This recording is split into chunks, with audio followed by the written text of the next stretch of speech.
Kenapa ya banyak yang menyarankan kalau bikin dimsum itu menggunakan putih telur? Kalau Anda sering lihat resep atau tutorial yang banyak beredar tentang cara bikin dimsum, tentu Anda pasti memperhatikan bahwa banyak sekali orang-orang yang menyarankan bikin dimsum itu menggunakan telur, bahkan spesifiknya adalah putih telurnya.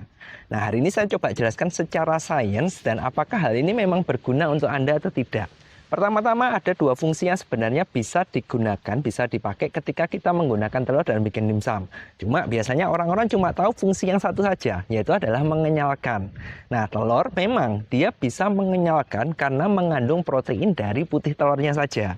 Sehingga makanya ada banyak orang yang menyarankan lebih baik menggunakan putih telur supaya hasil dimsum lebih kenyal, itu iya, benar.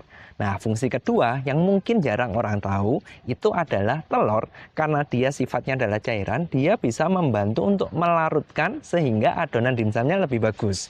Nah, sebenarnya kalau fungsi yang kedua tadi melarutkan bisa kita ganti dengan air atau es. Cuma memang kendalanya kalau menggunakan air atau es, biasanya hasil dimsum kita bisa lebih empuk, lebih jelek kalau takarannya nggak pas. Kalau sudah seperti ini, Anda sekarang sudah tahu fungsi telur seperti itu, apakah ini benar-benar worth it atau enggak buat Anda pakai untuk bikin dimsum? Jawabannya adalah tergantung.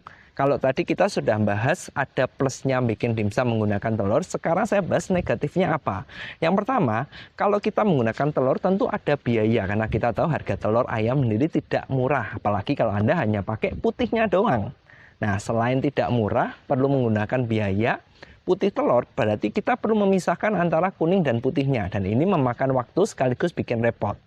Terus kalau sudah seperti ini, memang di satu sisi menggunakan telur itu berguna, satu sisi ada repot dan harga. Lantas apakah ada cara untuk kita tidak pakai telur, tidak pakai putih telur, tapi bisa menghasilkan dimsum yang bagus? Jawabannya ada, dan cara ini sering dipakai oleh para pabrikan, yaitu mereka mengganti telurnya tadi diganti menggunakan es sebagai pelarutnya, dan mereka menambahkan bahan tambahan pangan seperti serbuk protein M100FT, di mana ini isinya adalah protein dari nabati tumbuh-tumbuhan.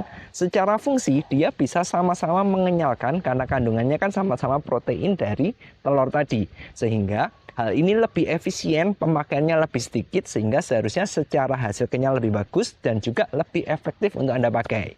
Nah, sekarang Anda mau pakai yang mana nih? Mau pakai putih telur atau mencoba protein nabati dari M100FT? Komen ya.